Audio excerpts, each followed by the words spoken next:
Hello everyone, today we are going to discuss our last topic of Unit 1 that is tetracycline. Tetracycline आज आपला complete होणार आहे.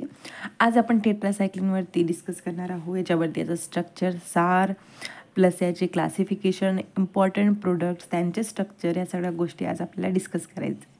चला तर आजच्या लेक्चरला स्टार्ट करूया. सी स्टुडंट्स, टेट्रासायक्लिन नावावरूनच कळते आपल्याला. टेट्रा म्हणजेच काय तर 4 आणि सायक्लिन्स म्हणजेच काय तर सायकल. तर 4 सायक्लिन किंवा 4 सायकल जेव्हा एकत्र येतात तर जो काही कंपाऊंड फॉर्म होतो त्याला आपण टेट्रासायक्लिन म्हणतो. See, it is one of the class of antibiotic and which is responsible for the treatment of gram positive and gram negative bacterial infection. ठीक आहे, हा जो आपला टेट्रासायक्लिन आहे हा not only gram positive but also gram निगेटिव्हच्या इन्फेक्शनसाठी सुद्धा यूज होतो. लाईक क्लोमेडिया, मायकोप्लाझ्माटा, प्रोटोझोआ आणि रिटेस. these microorganisms are responsible for the various infection आणि त्यांच्या इन्फेक्शनला ट्रीट करायसाठी हा आपला tetracycline most important role play करतो. आधी बघूया हिस्ट्री. तर फर्स्ट टाईम 1948मध्ये टेट्रासायक्लिनमधला हा जो क्लास आहे दॅट इज क्लोर टेट्रासायक्लिन हा ड्रग डिस्कवर्ड झाला होता फ्रॉम स्टेटोमायसिन ओरिओफेसियान्स. हा एक ऑर्गॅनिझम आहे आणि याच्यापासून आपला जो फर्स्ट ड्रग आहे दॅट इज क्लोर टेट्रासायक्लिन हा डिस्कवर्ड झाला होता. कोणी डिस्कवर केला होता तर बेंझमिनर डुगर हा एक सायंटिस्ट आहे, यांनी हा ड्रग डिस्कवर्ड केला होता. देन इन 1950 वुडवर्डनी एक स्ट्रक्चर डिस्कवर केलं होतं आणि ते स्ट्रक्चर होतं ऑक्झिटेट्रासायक्लिनचं. सो सेकंड ड्रग डिस्कवर झाला तर तो होता आपला ऑक्झिटेट्रासायक्लिन. आता हा जो आपला ड्रग आहे दॅट इज टेट्रासायक्लिन आणि त्याचे डेरिव्हेटिव्ज आहे त्याच्यामध्ये एक गोष्ट कॉमन आहे. ते काय आहे तर त्याच्यामध्ये 4 सायकल्स आहे. आता याचं जर स्ट्रक्चर आपण बघितलं तर बरंच असं कॉम्प्लेक्स वाटतं, राईट? बापरे, इतकं मोठं स्ट्रक्चर, इतके सगळे काय सबस्टिट्युएंट्स आणि याच्यामध्ये काय काय दिसतं आहे, एवढं मोठं कसं आठवण ठेवायचं? तर याला आपण थोडंसं सिम्पल करूया. याचं स्ट्रक्चर आधी बघूया की याच्यामध्ये काय आहे. तर याच्यामध्ये आधी 4 रिंग्स आहे. स्ट्रक्चर कसं काढायचं, आधी 4 रिंग्स काढून घ्यायचे. ठीक आहे, 1 2 3 आणि 4 स्ट्रक्चर काढल्यानंतर आपण याचे नॉमेनक्लेचर बघूया. आता हे 4 रिंग्स जेव्हा आपण काढले तर 4 रिंगमध्ये जे काही आपण सबस्टिट्यूशन ॲड करतो तर ॲड करताना ही जी लास्ट रिंग आहे ह्या लास्ट रिंगपासून सबस्टिट्यूशन ॲड करायचं.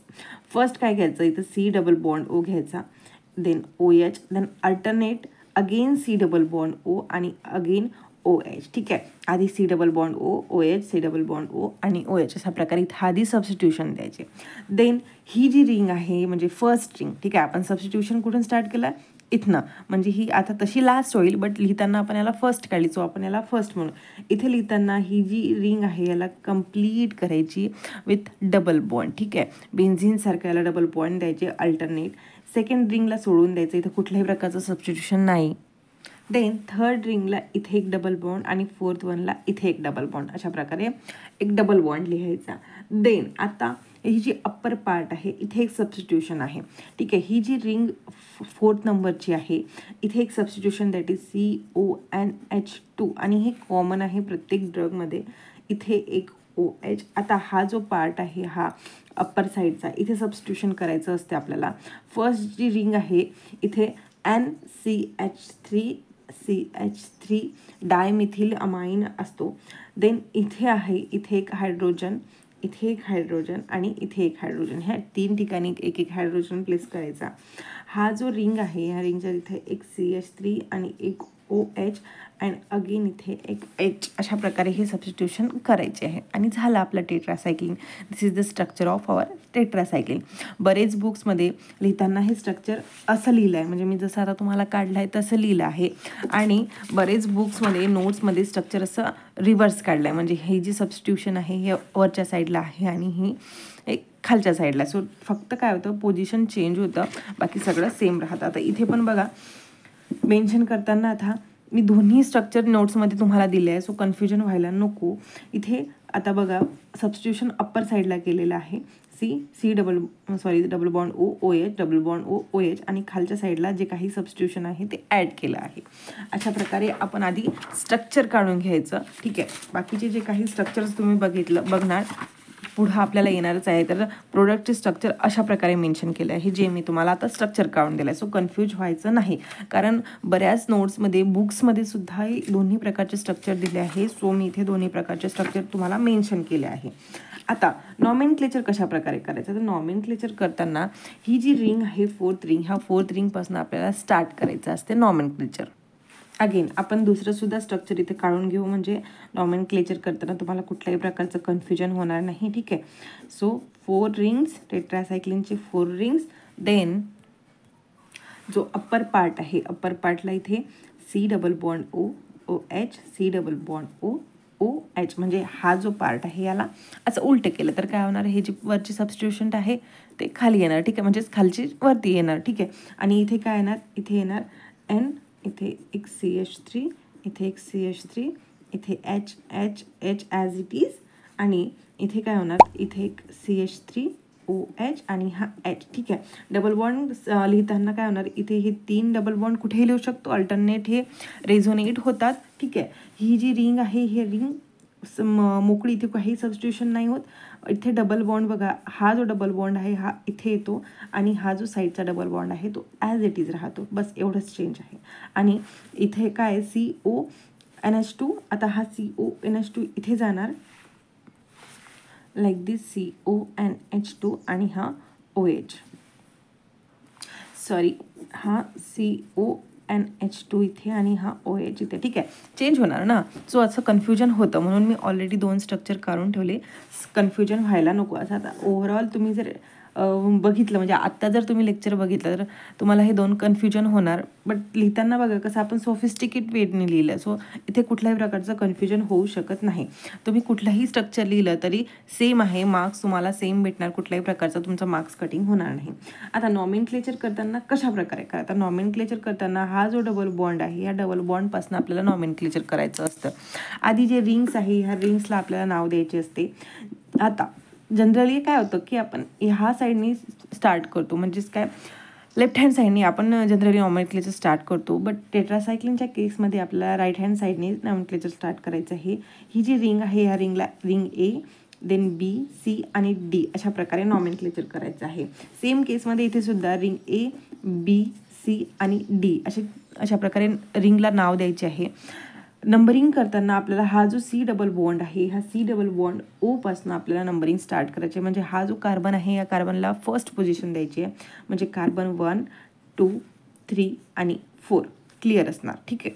सेम केस इथंही तेच होतं की नंबर 1, 2, 3 आणि 4. ठीक आहे. आता 5th नंबरचा कार्बन कुठला ना, तर ही जी रिंग B आहे, ह्या रिंगमधला जो हा कार्बन आहे, इथे आपल्याला 5th नंबरचा कार्बन येतो. देन रिंग C मध्ये मूव होतो, हा 6 नंबरचा कार्बन येतो. देन रिंग D मध्ये हा 7 नंबरचा कार्बन येतो. ठीक आहे. अशा प्रकारे ही कार्बनची नंबरिंग होते, आणि ही फिक्स आहे, याच्यामध्ये कुठल्याही प्रकारचं चेंज करू शकत नाही. देन 7 नंतर 8, 9, 10. अगेन रिंग C मधला हा जो C डबल बॉन्ड O आहे, याला 11, दिस वन इज अवर 12. ठीक आहे. अशा प्रकारे 12 कार्बनचं नंबरिंग केलं जातं. आता हे जे नंबर्स आहे, हे जे कार्बन्स आहे, या कार्बनची नंबरिंग करायची वेळ येते. हा जो कार्बन आहे, जो रिंग A आणि B मध्ये फ्यूज झाला आहे, हा आहे 4A. This one is our 5A and this one is a 6A. आणि हा जो आहे त्याच्या हा 10A, हा 11A आणि हा 12. अशा प्रकारे याचं नंबरिंग करतात. आता इथे सुद्धा 1, 2, 3, 4, 5, 6, 7, 8, 9, 10, 11, 12. ठीक आहे. आणि हे जे फ्यूज झालेली रिंग आहे, ह्या फ्युजनला आपण रिंग जे काही नंबर्स आहे त्याचं सबस्टिट्यूशन देतो, म्हणजेच हा झाला 4A, this one is a 5A, 6A, 10A, 11A, 12A. याला अल्फाज आणि बीटासुद्धा बऱ्याच ठिकाणी म्हणतात, पण मी इथे इझी वेनी इथे तुम्हाला फक्त 10 आणि 10A अशा प्रकारे इथे नंबरिंग केलं आहे. बरेचदा इथे 10 अल्फा किंवा 10 बीटा अशा प्रकारे सुद्धा नंबरिंग करतात. So this is the nomenclature of our tetracycline. I hope तुम्हाला क्लिअर असणार, कन्फ्युजन काहीच नाही आहे. बट काय होतं, स्ट्रक्चर मोठं आहे म्हणून मुलांना बरेचदा कन्फ्युजन होतं की स्ट्रक्चर खूप मोठं आहे आणि नॉमेनक्लेचर कसं करायचं, तर स्ट्रक्चर काहीच मोठं नाही आहे, फक्त 4 रिंग करायचे आणि सबस्टिट्यूशन प्लेस करायचं आहे. ठीक आहे. So this is all about the nomenclature. Then we have to see points जे टेट्रासायक्लिनबद्दल आपल्याला माहिती असायला पाहिजे. सी, टेट्रासायक्लिनमध्ये फक्त 4 रिंग्स अवेलेबल्स असतात, बट याचा जो डेरिव्हेटिव्ज आहे ज्याच्यामध्ये ओक्टाहायड्रो नॅप्थॅसिन्स प्रेझेंट असतो, ज्याच्यामध्ये एक हायड्रोकार्बन सिस्टीम प्रेझेंट असते, म्हणजे हायड्रोजन आणि कार्बनची जी सिस्टीम प्रेझेंट असते त्याच्यामध्ये पॉसिबिलिटी आहे की 6 मेंबर रिंग्स असू शकतात, ज्या 4 रिंग्स आहे, म्हणजेच दुसरं तिसरं काहीच नाही. हे जे 6 मेंबर रिंग्स आहेत हे 4 टाइम्स म्हणजे 4 रिंग्स आहे आणि एकमेकाला फ्यूज झाले आहे. ठीक आहे.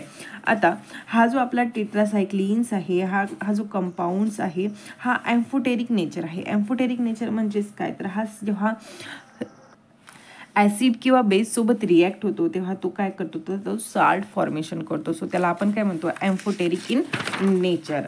आणखीन हा टेट्रासायक्लिन काय म्हणतो, तर नॅचरल सोल्युशनमध्ये आपला टेट्रासायक्लिन स्वीटर आयन फॉर्म करतो. अगेन टेट्रासायक्लिन हा एक स्टेबल चिलेट कॉम्प्लेक्स फॉर्म करतो. चिलेशन माहिती असणार तुम्हाला. ठीक आहे. मेटलसोबत जेव्हा रिॲक्ट होतो तेव्हा तो चिलेट फॉर्म करतो.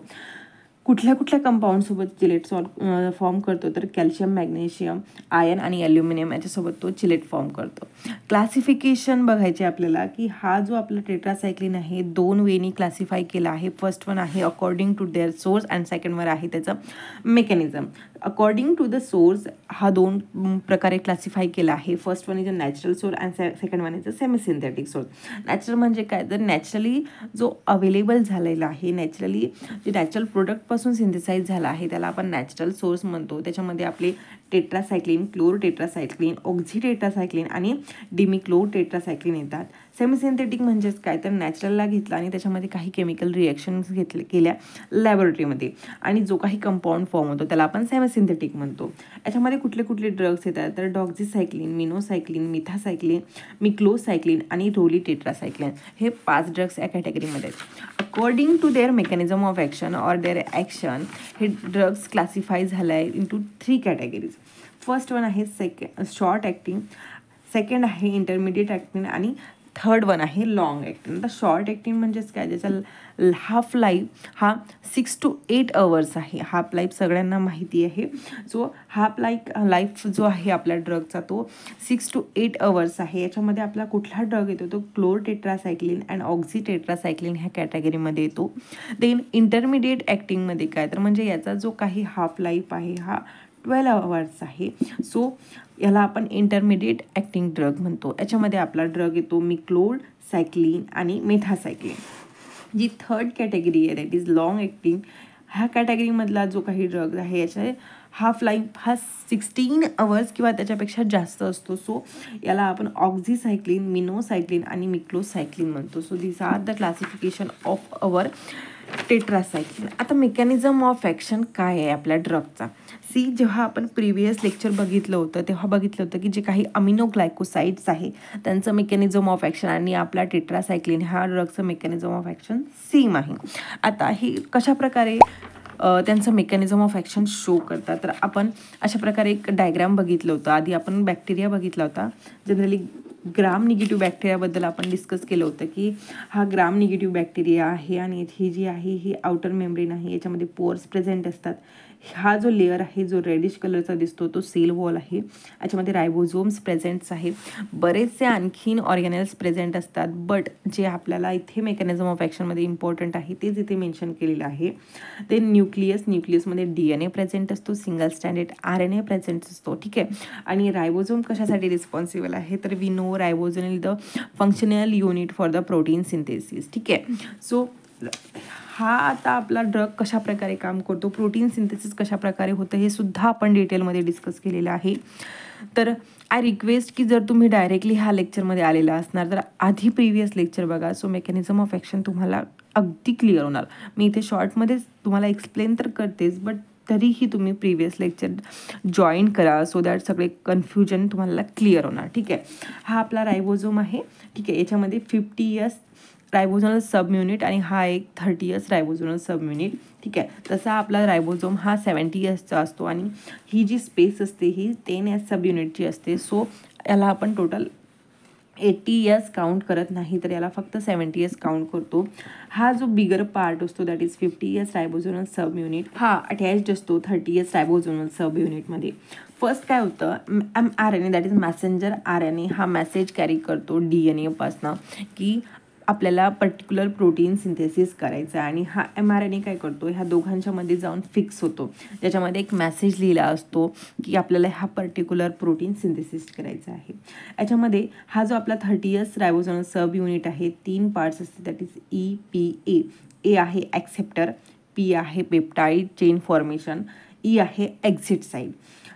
देन आपला tRNA काय करतो, tRNA हा अमिनो ॲसिड ब्रिंग करतो आणि हा जो पोझिशन आहे that is position A acceptor side, इथे जाऊन अमिनो ॲसिडला प्लेस्ड करतो. इथे कोडॉन्स प्रेझेंट असतो जो mRNAला रीड करतो आणि अमिनो ॲसिड्सवरती कोड करतो जे काही पर्टिक्युलर मेसेज आहे.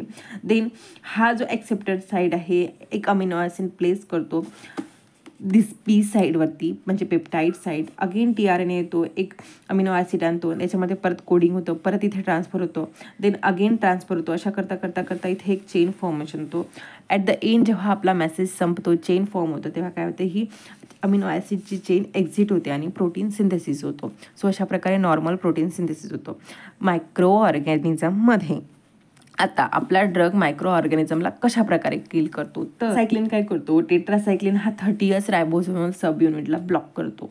याला ब्लॉक केल्यामुळे काय होतं, इथं मेन फंक्शन होतं आपलं प्रोटीन सिंथेसिसचं, याला ब्लॉक करतो म्हणजे याला डिसफंक्शन करतो. सो इथे कुठल्याही प्रकारचं प्रोटीन सिंथेसिस होत नाही. अगेन हा काय करतो, सेकंड वेनी हा जो कोडॉन आपला मेसेज रीड करत होता इथे डिफेक्ट फॉल्ट करतो आणि जे काही प्रॉपर कोडिंग होत होतं त्याला इम्प्रॉपर कोडिंग करतो. म्हणजेच काय, इन केस प्रोटीन जर सिंथेसिससुद्धा होणार तर काय होणार, डिफेक्टिव्ह प्रोटीन सिंथेसिस होणार. आणि डिफेक्टिव्ह प्रोटीन काय करतं, एक डिफेक्टिव्ह सेल वॉल सिंथेसिस करतं आणि सेल वॉल जर डिफेक्टिव्ह फॉर्म झाली तर आपला मायक्रो ऑर्गॅनिझम किल होतो, डेथ होतो. अशा प्रकारे आपला ड्रग हा वर्क करतो. ऑल जे काही कन्सेप्ट्स आहेत ते इथे डिस्क्रिप्टिव्ह फॉर्ममध्ये मेन्शन केलेले आहे, तुम्हाला नोट्समध्ये अवेलेबल होणार. Then we have SAR that is structural activity relationship, जो मोस्ट इम्पॉर्टंट पार्ट आहे आपल्या मेडिसिनल केमिस्ट्रीचा. SAR लिहिताना आपल्याला आधी स्ट्रक्चर लिहायचं असतं. स्ट्रक्चर तुम्हाला पार्ट झालेलंच असणार. तुम्ही म्हणणार मॅम एवढ्या लवकर पार्ट, हो, तर आपल्याला एवढ्याच लवकर आपला ब्रेन शार्प करायचा असतो.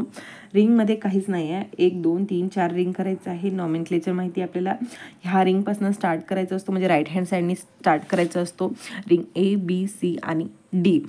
SAR लिहिताना सुद्धा आपल्याला लिहायचं आहे की इथे 4 रिंग्स प्रेझेंट असतात, रिंग A B C आणि D, आणि जे एकमेकाला फ्युज्ड असतात. आता रिंग A मध्ये काय सबस्टिट्यूशन होतं ते मेन्शन करायचं, देन बीमध्ये काय सबस्टिट्यूशन होतं ते मेन्शन करायचं, किंवा तुम्ही डायरेक्टली कार्बन जे आहे कार्बन 1 2 3 4 याच्यावरती जे सबस्टिट्यूशन होतं याच्यावरनं सुद्धा SAR लिहू शकता. सो मी इथे मेन्शन करताना कार्बन 1 2 3 अशा प्रकारे मेन्शन केलं आहे. फर्स्ट थिंग, ही जी 4 रिंग आहे हे एकमेकाला फ्युज्ड आहे मेन्शन करायचं. देन कार्बन 1 आणि कार्बन 3 इथे बघा एक डबल बॉन्ड प्रेझेंट आहे, ज्याला आपण कीटो इनॉल्ड म्हणतो. हा डबल बॉन्ड मोस्ट इम्पॉर्टंट आहे त्याच्या ॲक्टिव्हिटीसाठी. So this one is essential for activity. Then C2 जो आहे कार्बन, त्याच्यामध्ये CONH2 हा कंपाऊंड प्रेझेंट आहे दॅट इज अमाईड. ह्या अमाईडला जर आपण रिप्लेस केलं अल्डिहाईड किंवा नायट्राईलनी तर काय होतं, ॲक्टिव्हिटी रिड्यूस होतो. सो इथे आपण सबस्टिट्यूशन करू शकत नाही. दिस OH ग्रुप इज इसेन्शियल, इथेही कुठल्या प्रकारचं सबस्टिट्यूशन करू शकत नाही. हा NCH3CH3 that is dimethyl amine जो आहे हा इसेन्शियल आहे ॲक्टिव्हिटीसाठी, इथल्यालाही रिमूव्ह करू शकत नाही, इथेही कुठल्याही प्रकारचं सबस्टिट्यूशन करू शकत नाही. देन 4A आहे, इथे आपण कुठल्याही प्रकारचं सबस्टिट्यूशन करू शकत नाही. ओव्हरऑल जी रिंग A आहे इथे कुठल्याही प्रकारचं सबस्टिट्यूशन करू शकत नाही. Any substitution leads to reduce the activity of our tetracycline. Then ही जी 5th पोझिशन आहे, ह्या 5th पोझिशनमध्ये आपण सबस्टिट्यूशन करू शकतो. ठीक आहे, इथे बघा, इथे मी जनरल स्ट्रक्चर लिहिलं आहे R1 R2 R3 आणि R4. आता हा जो 5th पोझिशन आहे, ह्या 5th पोझिशनमध्ये आपण RHला आपण अल्कोहोल जर प्लेस केला तर काय होतं, ओरल ॲक्टिव्हिटी इन्क्रीज होते, म्हणजे आपण कंपाऊंडला ओरली घेऊ शकतो. 5th A आहे, 5th Aची पोझिशन आहे, इथे आपण कुठल्याही प्रकारचं सबस्टिट्यूशन करू शकत नाही, फक्त हायड्रोजन प्लेस करू शकतो. देन 6th ची पोझिशन आहे that is R2 and R3 इथे आपण डबल बॉन्ड CH2 सबस्टिट्यूशन जर केलं तर ॲक्टिव्हिटी इन्क्रीज होते. ठीक आहे, फक्त ही जी एक प्लेस आहे जिथे आपण सबस्टिट्यूशन केलं तर आपली ॲक्टिव्हिटी इन्क्रीज होत होती. ओव्हरऑल जे काही कंपाऊंड आहे ॲक्टिव्हिटी तिथे डिक्रीज होत होती.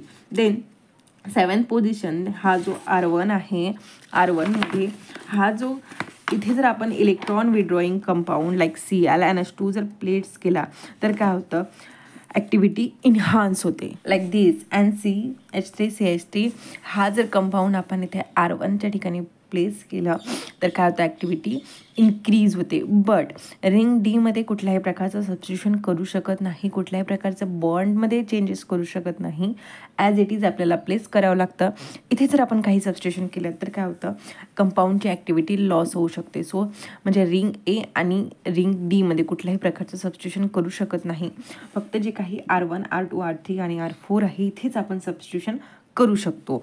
ठीक आहे, आता आपण नॉमेनक्लेचरमध्ये बघितलं की हा जो आपला टेट्रासायक्लिन आहे हा कॅल्शियमसोबत चिलेट फॉर्म करतो. आणि हेच एक रिझन आहे की लहान मुलांमध्ये टेट्रासायक्लिन देत नाही. का देत नाही, लहान मुलं माहिती आपल्याला मिल्क घेतात किंवा लहान मुलांमध्ये कॅल्शियमचं खूप जास्त इम्पॉर्टंट रोल असतं. कसं काय रोल असतं, तसं ॲडल्टमध्ये सुद्धा कॅल्शियम प्रेझेंट असतं. बट लहान मुलांमध्ये काय होतं, बोन फॉर्मेशन होते, टीथ फॉर्मेशन होते आणि याच्यासाठी काय रिस्पॉन्सिबल आहे तर याच्यासाठी कॅल्शियम आयन रिस्पॉन्सिबल आहे.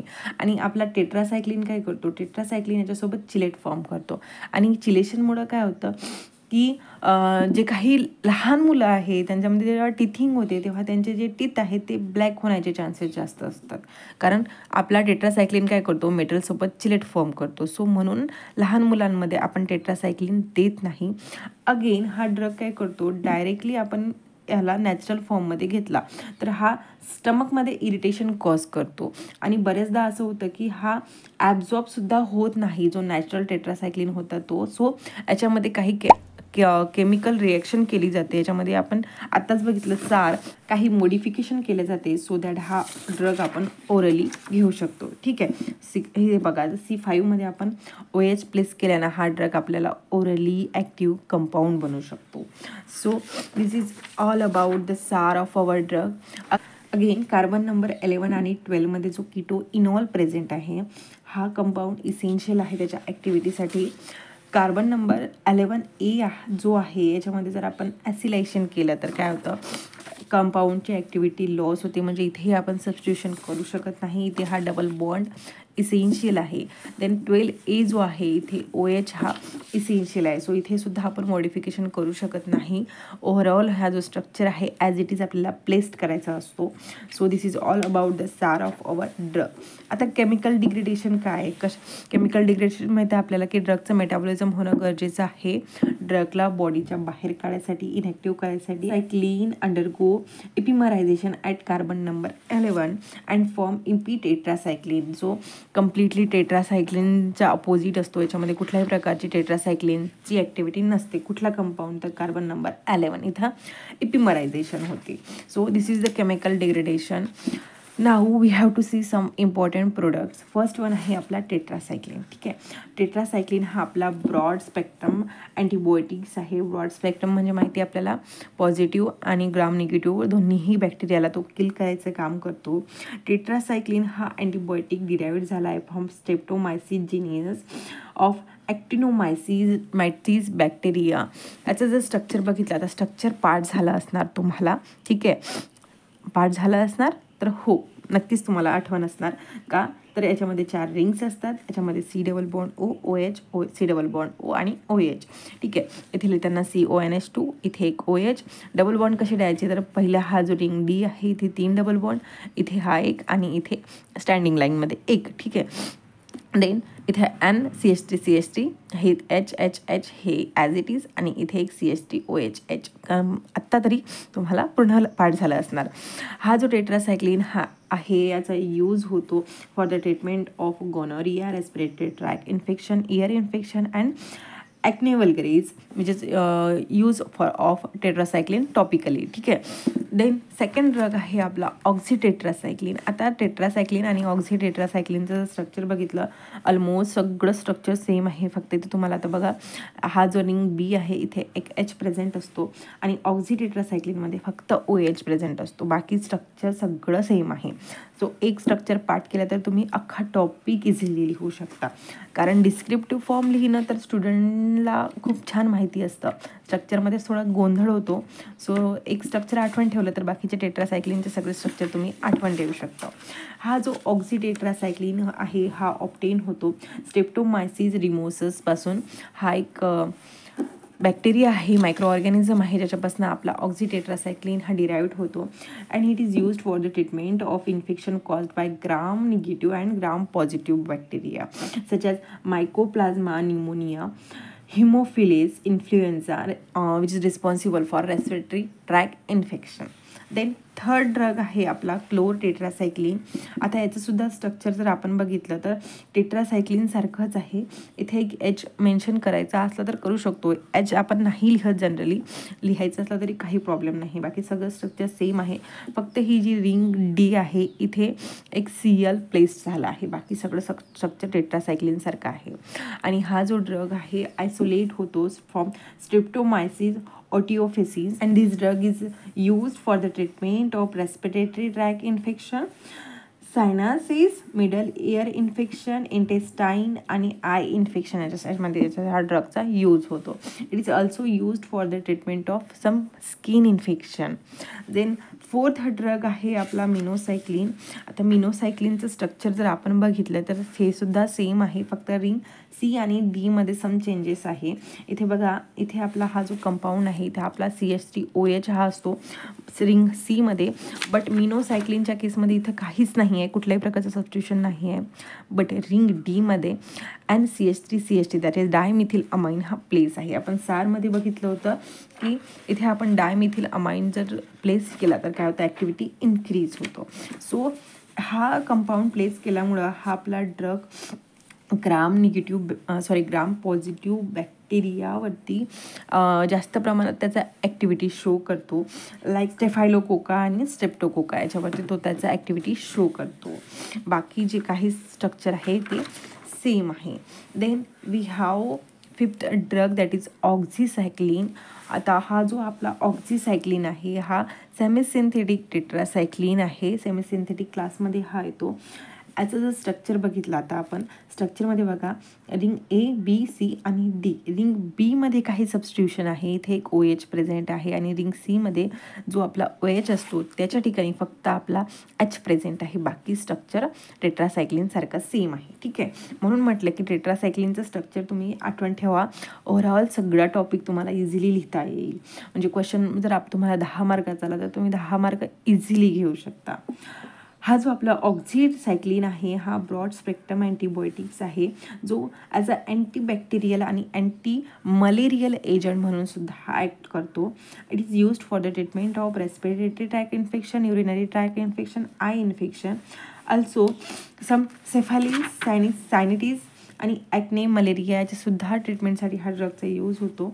प्लस आता रिसेंटली जे कोविड आलं होतं, कोविड-19च्या ट्रीटमेंटसाठी सुद्धा ह्या ऑक्झिसायक्लिनचा यूज केला गेलेला आहे. So this is all about our tetracycline. I hope तुम्हाला क्लिअर असणार, इम्पॉर्टंट प्रोडक्ट क्लिअर असणार, त्यांचे स्ट्रक्चर क्लिअर असणार, सगळे काही पॉईंट तुम्हाला इझिली कळलेले असणार.